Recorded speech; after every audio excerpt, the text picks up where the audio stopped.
The wind swallowed her scream. "Please, don't leave me here." Ethan didn't even turn around. He climbed into the truck, slammed the door, and spun the tires across the frozen road. Snow sprayed over Sarah as the taillights disappeared into the white storm. Her injured ankle refused to hold her weight. The temperature kept falling. She knew the mountain would not forgive mistakes. But Ethan had forgotten one thing. There was someone else out there, someone who had once promised never to leave a soldier behind. Miles away, an old German shepherd lifted his head. Rex had heard her whistle. Years earlier, Sarah had served 8 years in the U.S. Army as a combat medic. She wasn't loud. She never bragged about her service. Even after returning home, she preferred helping people instead of talking about medals. The only reminder of her military life was Rex, the retired Army K-9 she had adopted after his handler was killed overseas. Everyone called him just an old dog. Sarah knew better. He had saved lives under enemy fire. He could track a person through storms that would confuse helicopters. When Sarah married Ethan, she believed she had found someone who respected her quiet strength. First, he did. Then his business started failing. Debt piled up. Arguments became normal. He blamed everyone except himself, especially Sarah. He mocked her military story. "Your dog is useless now," he laughed one evening. "He's too old to protect anyone." Sarah simply smiled and scratched Rex behind the ears. "He still remembers," she whispered. Rex looked at her with calm brown eyes, almost as if he understood every word. Months later, Ethan convinced Sarah to sign papers refinancing the cabin she had inherited from her late father. "It's just temporary," he promised. "We'll recover." She trusted him. Love sometimes sounds like confidence, even when confidence is hiding selfish plans. One snowy weekend, Ethan suggested driving to the mountain cabin. "We need time together," he said. Sarah wanted to believe him. She packed food, she packed blankets, and without thinking, she packed Rex. The drive felt unusually quiet. Ethan barely spoke. His hands tightened around the steering wheel. Every few minutes when they reached the cabin, another argument began. The bank had rejected another loan. He exploded. "This is your fault." Sarah stared at him. "My fault? If you'd sold your father's land months ago, we'd be rich. My father's land isn't for sale. You care more about memories than your husband." "No," Sarah answered softly. "I care about honesty." Those words hit harder than any insult. Ethan's face changed, cold, empty, dangerously calm. He grabbed the truck keys. "We're leaving."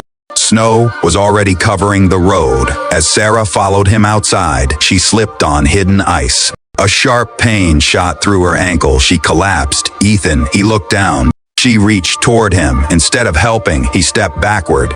"You'll make it." Then he drove away. Rex barked wildly from inside the truck. Sarah heard scratching against the back window. The sound faded with the engine. Silence returned. Only the wind remained. Sarah tried crawling toward the cabin. Each movement hurt. The cold slowly numbed her hands. She remembered every survival lesson from the army. Stay awake. Stay calm. Keep moving. But her body was running out of strength. Then she remembered something. A special whistle. One she had used hundreds of times during military rescue drills. She gathered every bit of air left in her lungs. The whistle echoed across the frozen valley. Then nothing. Minutes passed. Snow covered her jacket. Her eyelids grew heavy. Far down the mountain, Ethan stopped for gas. He told himself Sarah would eventually reach the cabin. He ignored the guilt rising inside him. Then his phone rang. It was the bank manager. "I've been trying to reach your wife." "Why?" The military compensation paperwork was finally approved. Ethan frowned. "What compensation?" "The settlement connected to Sergeant Daniel Brooks and Army K-9 Rex." Silence. "The amount is just over $3 million. Ethan nearly dropped the phone. "What? The money belongs entirely to Mrs. Sarah Collins. She never filed the final paperwork until recently." His heart started racing. $3 million. He turned the truck around for the first time that day. Not because he loved Sarah, because he suddenly remembered her value. Back on the mountain, another sound broke through the storm.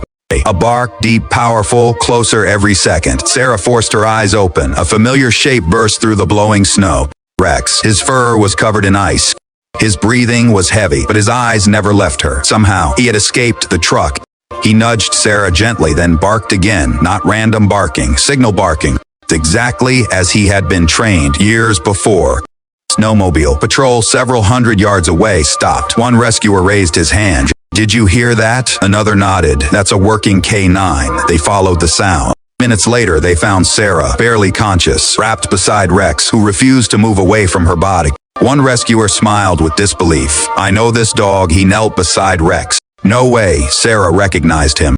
Captain Miller, her former rescue commander. He gently placed a hand on Rex's neck. "I thought you retired years ago." "He did," Sarah whispered weakly. "But apparently, nobody told him." Captain Miller's eyes filled with emotion. He just completed one last rescue. At the hospital, Sarah recovered over several days. Doctors said another hour in the snow might have changed everything. Captain Miller visited every afternoon. So did local reporters after hearing about the retired Army dog who had saved his former medic. The story spread quickly. Communities donated money for retired military dogs. Veterans shared stories of loyalty. Rex became a quiet hero once again. Then Ethan arrived. He carried flowers, an apology already prepared. "I'm so sorry," he said. I panicked. Sarah looked at him for a long moment. Then she noticed the folded bank letter sticking out of his jacket pocket. She understood immediately. "You didn't come because I survived." His face froze. "You came because of the money." He couldn't answer. He didn't have to. Captain Miller stepped forward. The police already reviewed the timeline. Leaving an injured person stranded during dangerous weather carried serious legal consequences. Ethan lowered his head. He realized every excuse sounded empty now. Sarah quietly removed her wedding ring. She placed it beside the untouched flowers. "I survived because loyalty came from a dog." She looked at Rex sleeping peacefully beside her bed. "Not from my husband." Months later, Sarah restored her father's cabin. Part of the compensation-funded program supporting retired military working dogs and struggling veterans. Rex spent his days sleeping by the fireplace, finally enjoying the peaceful life he had earned. Visitors often asked Sarah why she never spoke badly about Ethan. She simply smiled. "Holding on to bitterness only keeps you in the storm. Sometimes the people who promise forever are the first to walk away, and sometimes the quiet soul beside you never breaks that promise." Rex couldn't speak. He didn't need to. His loyalty said everything. Have you ever been surprised by who truly stood beside you when life became its hardest?